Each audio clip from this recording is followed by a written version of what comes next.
The broadcast is now starting. All attendees are in listen-only mode. Good afternoon, everyone. Thank you for joining us. My name is Chantal. I'm the Marketing Executive here at Sagittarius, and I'll be hosting today's webinar with Global Experience Optimisation Director, Ian MacArthur. He'll be looking at the 5 pillars of optimisation. If you have any questions, please feel free to add these into the questions box on your screen, and we'll take a look at these at the end of the presentation. Just a little reminder that today's session will be recorded and that the video will be shared with you early next week. So with everything said, over to you, Ian. Thanks, Chantal. Hi, everybody. So today I thought we would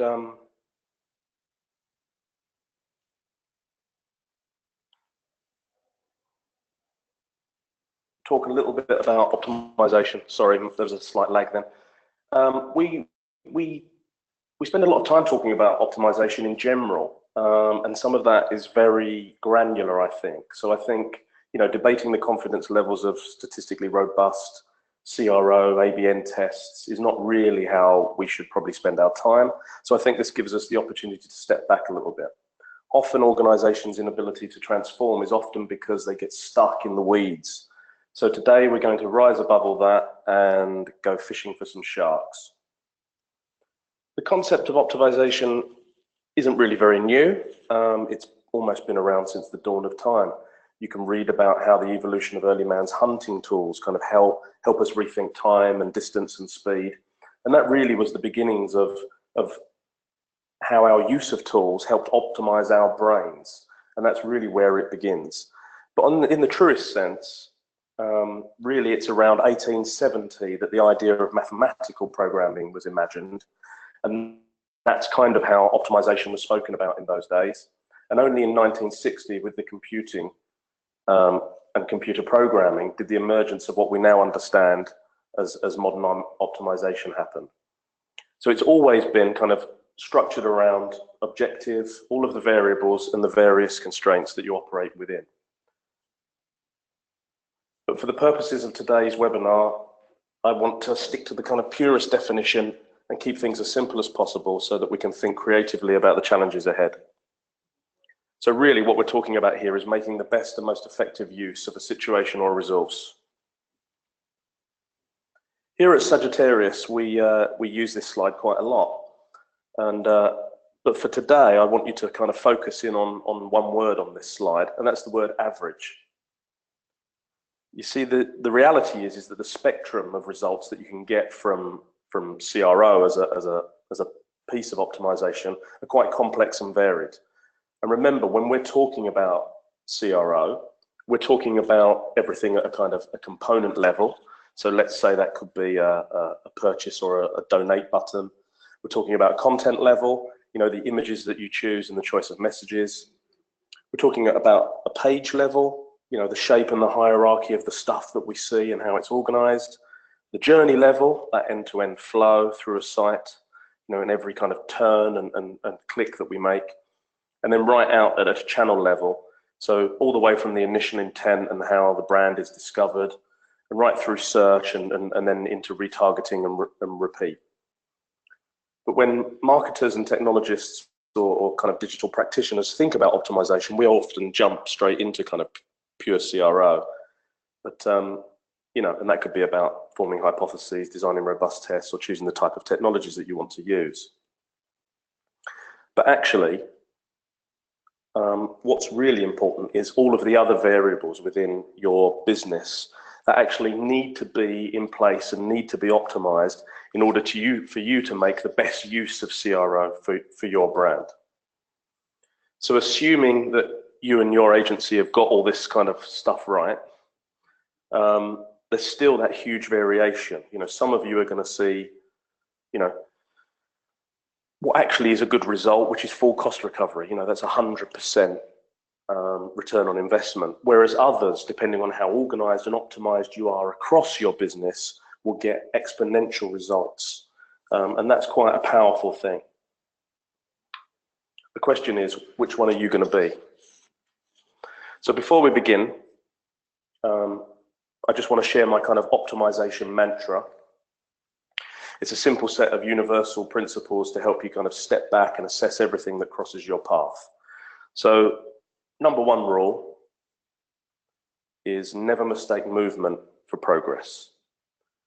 And what's important about this is, you can change things around. And in fact, actually, at an executional level, CRO feels like you're moving things around, but you mustn't imagine that that is something to do with progress. It doesn't mean it's going to equate to results. Second rule of thumb is that subtraction beats addition. So always think about removing anything extraneous to success. You may have heard of kind of Kaizen, Japanese productivity theory, good change and constant continual improvement. So I think you need to, work out what you're going to strip away, streamline your processes, standardize, measure, compare, innovate, standardize, and then repeat back through that cycle. And then probably the most important one, it's my third rule, is to apply the so what. And by this, I think we need to wake up to the fact that most customers care far less than we imagine that they really do. And this kind of, by using this rule, it kind of sticks a pin in the balloon of confirmation bias. So it's harsh, but it will keep you optimal at every level. So now on to optimization. I've structured this session and the things that I want you to optimize under the Sagittarius optimization model and the 5 pillars that support it.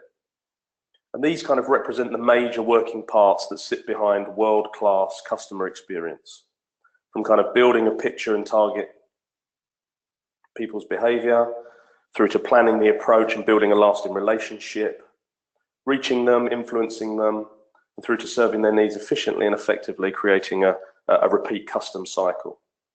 And under each of these pillars, I think it's really important that we kind of tackle, maybe 3 things for you and your brand and organization. So first up, our main pillar, we have data and analysis. This is where everything begins. Dashboards.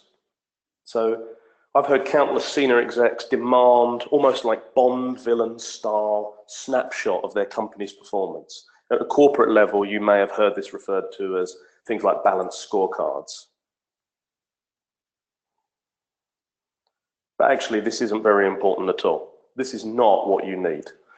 A wealth of information from management systems has kind of bastardized the term, and we need to get back to basics. This is not an optimal way of thinking, and these overviews are not dashboards. This is a dashboard, and it's a really, really important example for me because actually what you're seeing is a very, very limited amount of information, which is crucial for kind of safe progression and performance in the literal terms, on a journey in a car.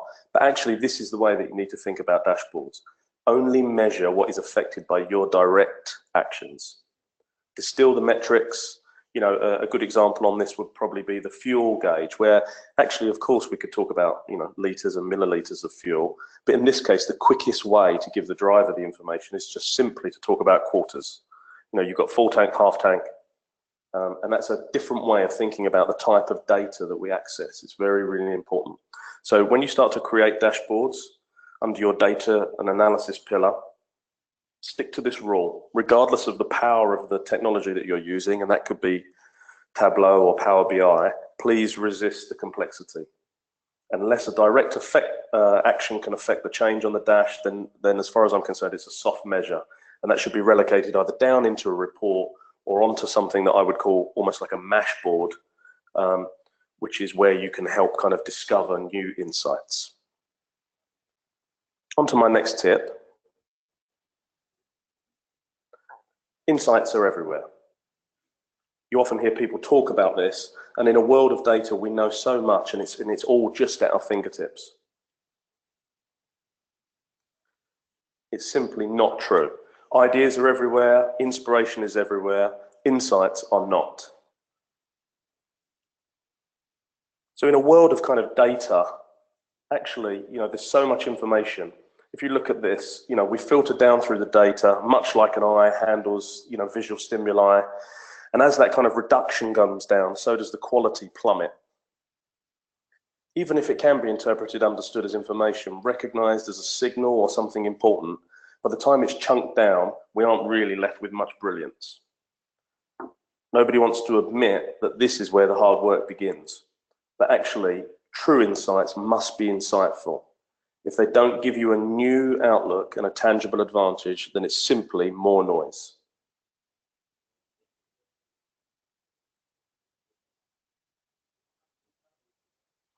You'll hear this a lot recently. GDPR is probably the most recent example of something where people are talking about new rules getting in the way. You know, regulation creates kind of a paralysis fueled by fear, and then there's kind of like rumor, financial paranoia, and all the things that go with it. This is not how I see it at all. As a creative strategist, all I can see are, you know, into the point of optimization is the objective, the variables, and the constraints. And actually, this is a really exciting new optimization brief. Because regulation is your new friend. It's the ultimate leveler. You can use it to your advantage.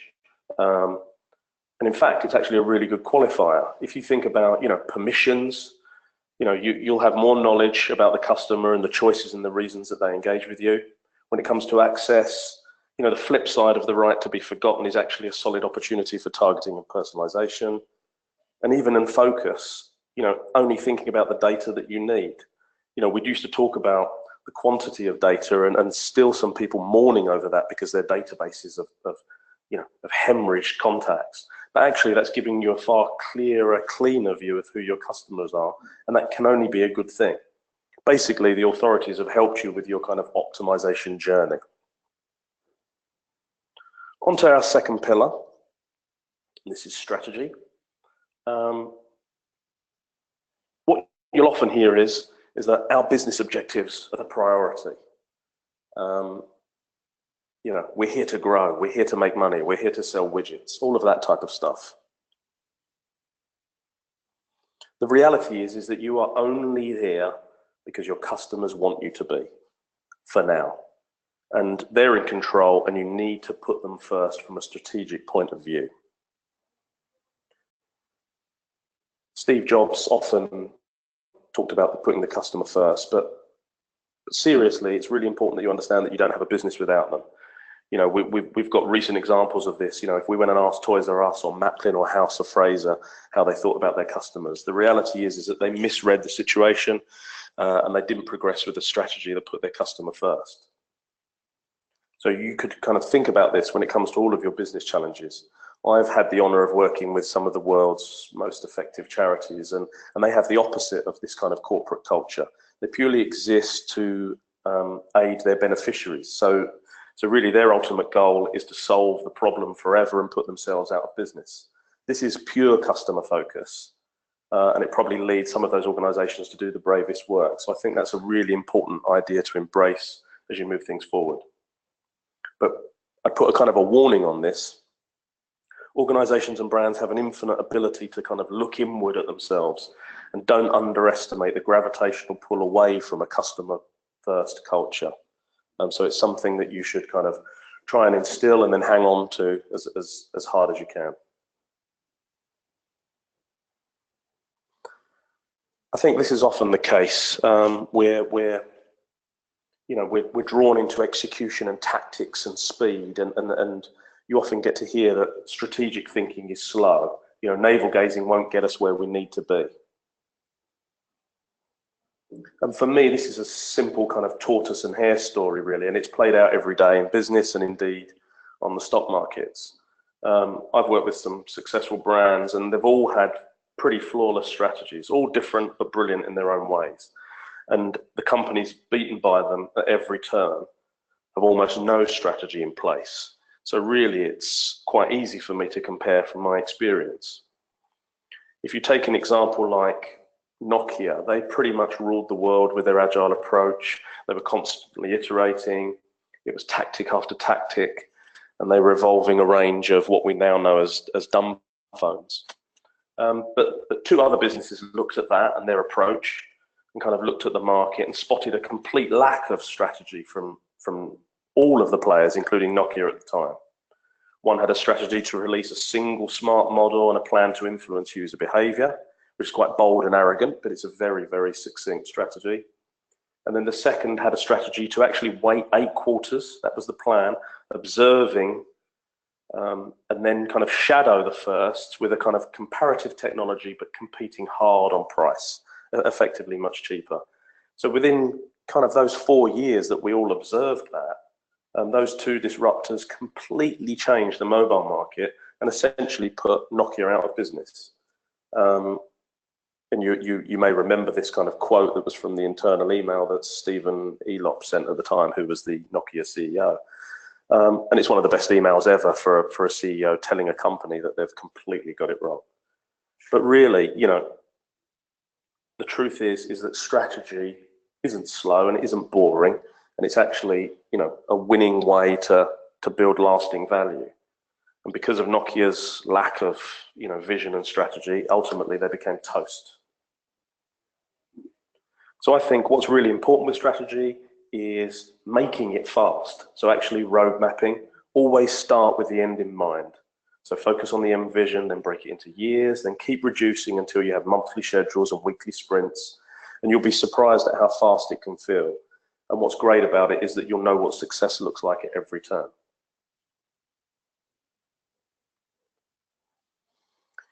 From an agency point of view, we often hear clients assure us, you know, that they've got the right processes in place in order to play the other half of the role that we have within our relationship. But often through a lack of understanding, you know, different brands assume that they're geared up to do optimization, for instance, you know, especially conversion rate style activity. And the reality is they're not. There is a speed and a pace to it that needs to be designed into the way that you think.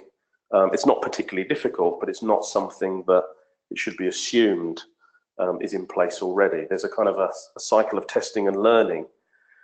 It's almost a living embodiment of Agile, and many won't have those sign-offs in place in order to help you work effectively. If we think about a brand like Aston Martin, they've got process down to a fine art. And unlike the manufacturing mentality of some of the other kind of prestige car brands, it's far more like an approvals process in a creative project or a web build because of this kind of craft and process. And the sign-off within that, the discipline around that is paramount for them. So make sure you have the ability to, you know, move things through in a really light and fast way. It's a kind of an established modern way of organizing accountability and responsibility, really. And this will optimize many aspects of the way that you work. You may be familiar with assignment matrices like, you know, RACI or RASCI. From my personal point of view, I would strongly recommend that you look at something like RAPID. So that's recommend, agree, perform, input, and decide. It's a Bain and Company piece of IP, but it's open for everybody to use. And from an optimization point of view, that could transform your business. Our third pillar, multi-channel marketing. So this is the kind of, you know, where I start to think about reach and are we optimizing reach? One of the integration is a big deal, and people talk about it now. You know, obviously integrated communications has been around for 20, 30 years. So there's an assumption by everybody that actually integrating these things is easy. It is not easy. In fact, new technology has given us the ability to integrate, but actually in most cases, brands fail to join up activity properly. And there's a big reason why. Because actually, as human beings, it's really, really difficult to integrate and collaborate, and it needs to be taught. You may have seen this picture is about a Chinese classroom, and unlike in the UK where we sit at desks, you know, two to a desk concentrating on our individual work, you may have seen the latest kind of groundbreaking stuff that they're doing in China. They're kind of giving an entire class of children from 7 years up one big problem, 2 hours to solve it, and the only way that they can succeed is if they break the challenge into a range of tasks that all run in parallel and overlap. So the whole class gets a single collective mark, not the individuals, and the only way that they succeed is if everybody kind of essentially almost pulls their weight or gives their input. So the big question, if I flip this onto you, the question is, how integrated are your teams? Because they're going to need to be if you're really going to optimize. Because optimization, even at a CRO level, involves lots of different stakeholders, potentially lots of different points of view, and all of those things need to come together. Your structure can really aid that, and therefore collaboration can be baked in. Have you got shared objectives? Interestingly, do the roles within your team or organization replicate the key stages of the customer journey? And fixing these things will really help you transform and kind of turbocharge your ability to optimize. Onto content. And we often hear that, this is an age-old phrase, but content is king. Well, I actually kind of contest that. As far as I'm concerned, if content is king, then context is kingdom. And that's really important because relevance matters. Most people understand, the construct of that. But is your business optimized around this idea? That's a bit of a challenge, I think. Everything that doesn't reach the right people at the right moment could be stripped away, and what would that look like? That's where the kind of true user experience begins now. Everything is digital and therefore potentially programmatic, radio, outdoor, etc. They are true digital platforms now. I know we don't think of it like that, but actually when you look at the stats, they've tipped the balance. And more of those have data delivered to them than kind of some of the older formats and traditional formats that we've been used to. Natural language is a currency of tomorrow, and therefore voice makes everything accessible on the move potentially. So context becomes everything, and I think we need to optimize for context. I was having this conversation with a client yesterday. We were talking about attribution. And in general conversation, it's kind of like attribution is useful. It could be handy to have an idea of where marketing dollars are working hardest, But actually it's not useful, it's essential. Your budget is a serious risk if you can't paint a true picture of where, how, and why it's spent. And if you put the wrong attribution models in place, then actually, although that might send the right message within the business, in the long term, if that isn't evolving and as honest as it possibly can be, then sooner or later you're going to end up making the wrong purchase decisions when it comes to media or marketing or channels or any of that stuff. Tour de France teams, they can attribute performance gains down to wind resistance, blood sugar, wattage generated, cadence, gearing.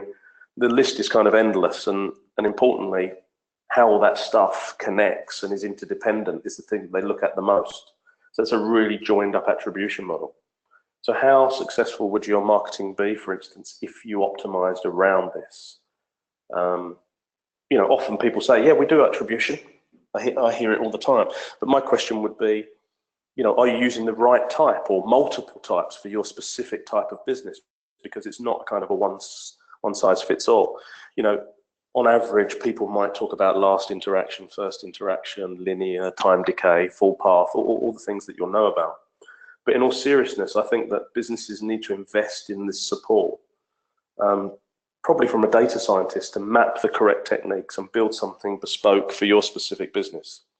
And then you'll start to paint a completely different picture about what combinations of stuff deliver specific results for your business. On to our fourth pillar, and this is creative and content. As an ex-creative director, I kind of tune into this call of action. I've heard it a lot. Study the brand guidelines.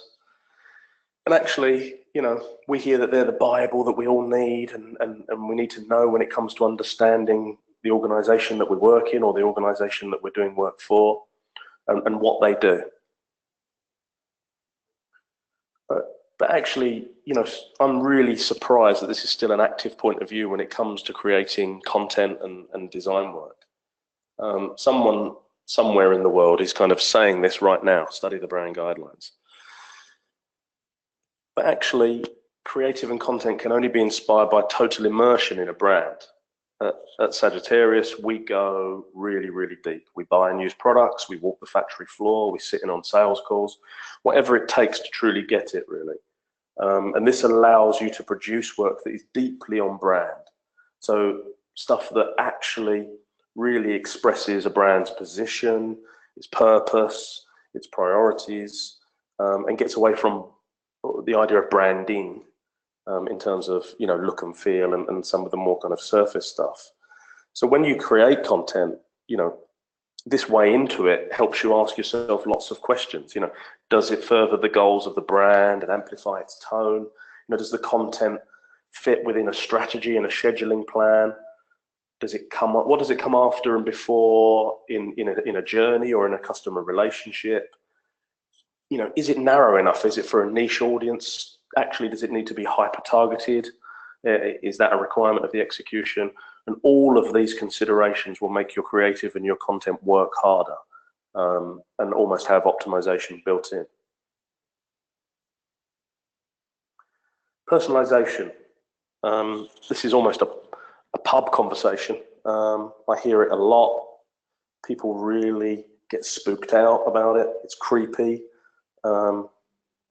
It's often wrong. You will have heard stories yourselves probably about how a particular service personalized for the user, but actually got it completely wrong because somebody else had used the machine or it was a shared account, something like that. And often people say that they don't see how it really helps, you know, and that they want more control. But actually, statistically, this isn't true at all. As a reality, it's been with us our whole lives. Every magazine you read knows what its readership is, and therefore it sells advertising to brands that only really want to target you.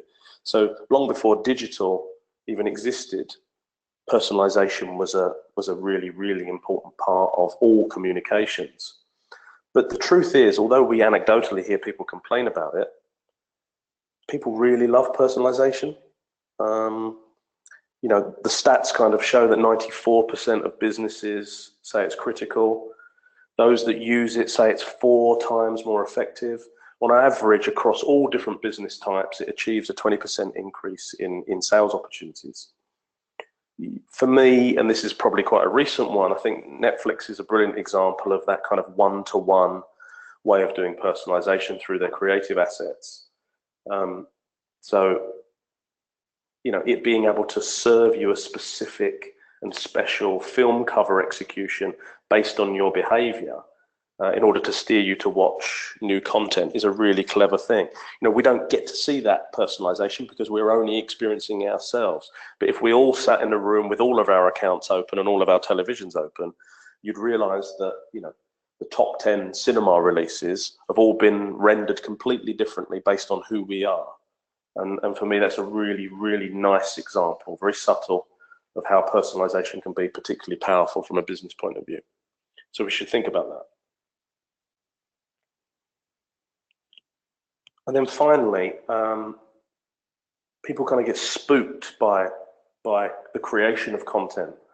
And actually, once you start, is it like feeding a beast that's always hungry? I've heard that quite a lot.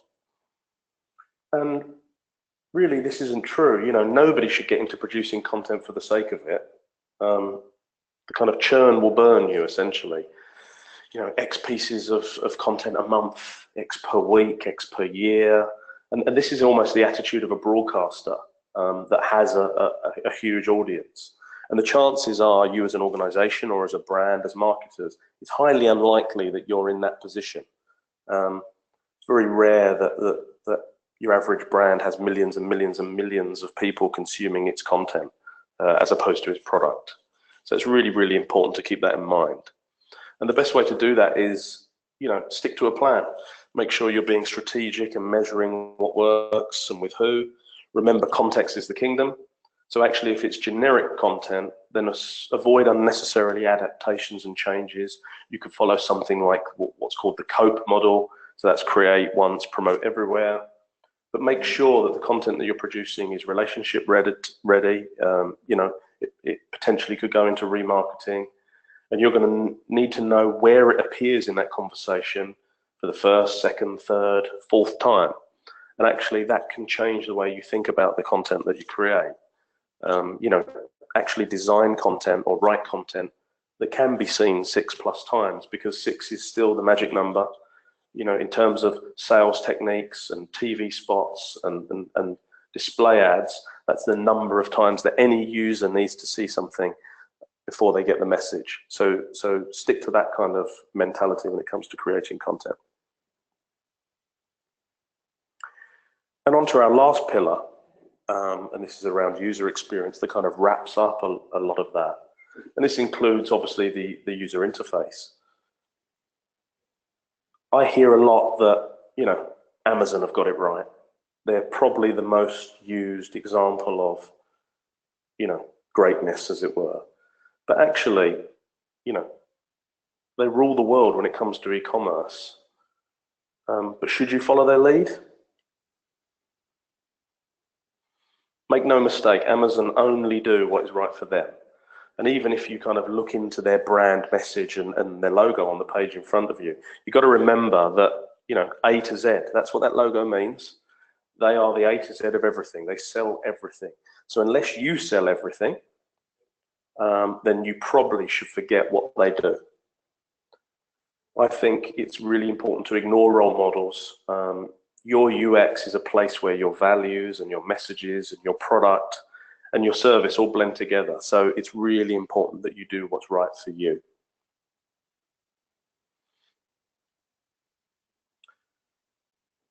Testing is a luxury. I often hear, you know, we know what we want to do and we just need to crack on. But actually, when you think of this, you know, even in its abstract form, it's, you know, tell me about the stuff you want to experience that wasn't tested. You know, is that a car? Is that pharmaceuticals? Is that a bungee jump? Is that the water in the local swimming pool? You know, forget it. Everything needs to be tested, and as a brand or as a marketer, it's really important that you understand needs. For me, this kind of sounds weird, but testing is almost like a joyous experience. You either get validation from it or you get saved from embarrassment. That's the only two ways that it can go. So at every turn, I believe that you should test things, and it doesn't matter if that's mass user testing or heat and scroll mapping or focus groups or MVT tests. Just test.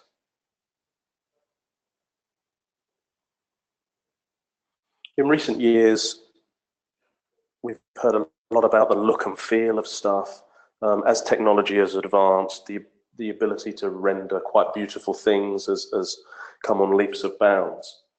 And you know, if you ask people about their favorite sites, quite regularly they'll offer up a conversation about something that's simply beautiful. But actually, the best sites aren't simply anything.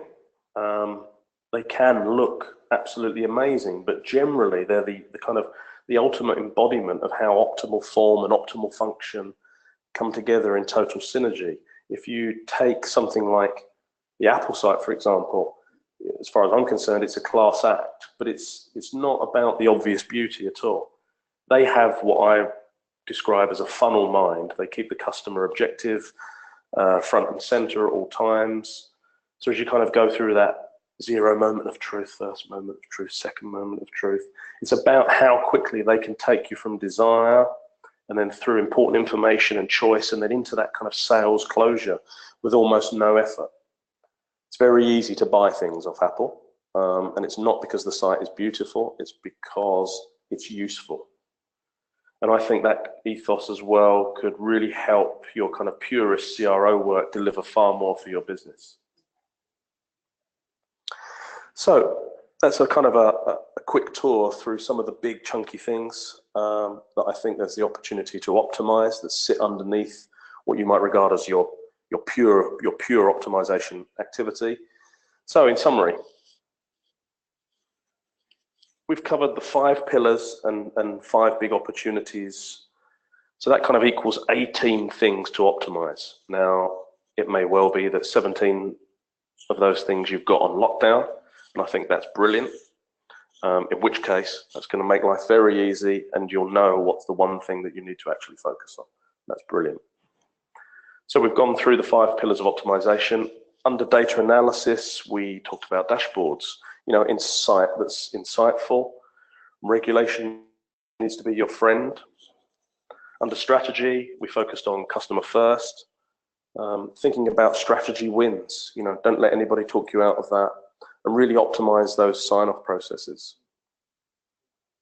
Into the multi-channel marketing stuff, try and integrate your teams. If you're not in a position where you have control over structural stuff, then try and build in those informal situations where you're getting to kind of dovetail with people in different teams, kind of break out of the silos. Context, everything has to be for context, and take a good look at your attribution modeling, and is it delivering the best for you as a business? Onto creative and content. Immerse yourself obviously within your own brand, and if that means that you need to get out more and see how your products are manufactured or your services are delivered, or if you're in an agency, then spend that deeper time with clients. Get into the habit of loving personalization, because it's not going to go away. And then onto user experience. Make sure that the stuff that you create and the way that you think about your e-commerce and your shopping baskets and all of the different things that you'll do, make sure they're right for you and that you haven't copied them from somebody else that does something different. Keep on testing, and remember, it's much more about function following form and usefulness. Back to the optimization mantra. Again, remember this, it will help you optimize on the fly. So never mistake movement for progress. Subtraction beats addition. And remember, always apply the so what rule.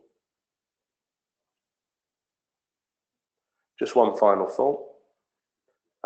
For me, the only constant is change. Everything around us is changing all the time, and optimization plays a key part in that. But what that really means in terms of your optimization techniques is they aren't going to be able to stand still. So if you think you've established some kind of process for them, that's going to need to be iterative and agile and move forward. And that's it from me. Perfect, Ian. Well, I'm sure everyone would agree that was a really insightful session, so thank you. Straight into questions. First of all, we've got one. Where is optimization headed? I think this is really interesting and really important. I was with Microsoft yesterday, and we were talking about cognitive services and AI and machine learning and all of those type of things. And I think we think about optimization now. If we just take a pure CRO approach, we're almost thinking about that in terms of static websites and quite distinct funnels and the different things that we would change and reduce and simplify in that model almost.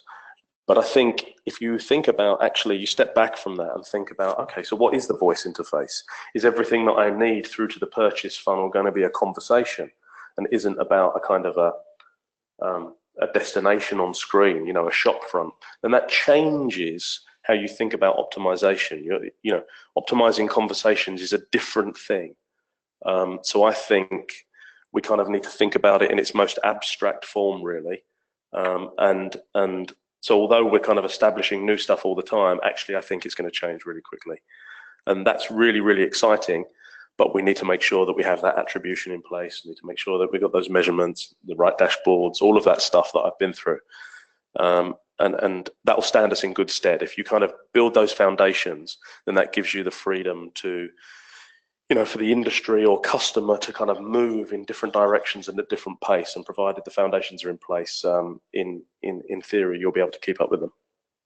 Lovely. Okay. So I think we've got time for one more. So when you talk about CRO tools, what ones should people be looking out for? What should they be using?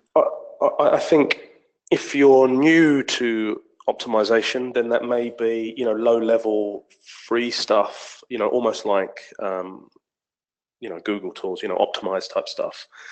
But actually, if you're starting to take it a little bit more seriously, then you need to look at some of the ones that are almost establishing themselves around the globe. You know, they're probably all in kind of Gartner's magic quadrant, if you use that kind of system. So I definitely think, you know, Monetate is one to watch.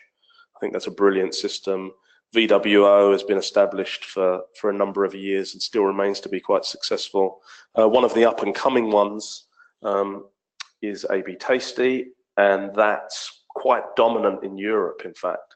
It's quite a refreshing approach. And then, of course, at the premium level is Adobe's approach to doing this, and their kind of latest evolution of their target product is particularly good at doing kind of enterprise level conversion rate optimization. So those are the four that I would concentrate on.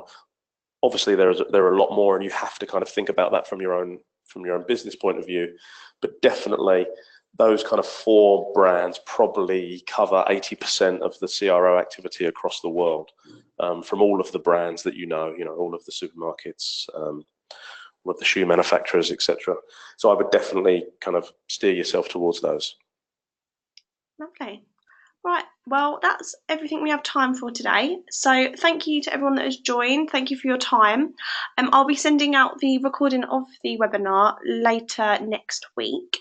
If you do have any questions or any feedback that wasn't sort of glossed over today, then do feel free to email myself or Ian. You can email the hello@sagittarius.agency mailbox.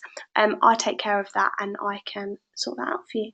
Okay, well, thank you very much, and thank you, Ian. Thank you. Thanks, bye.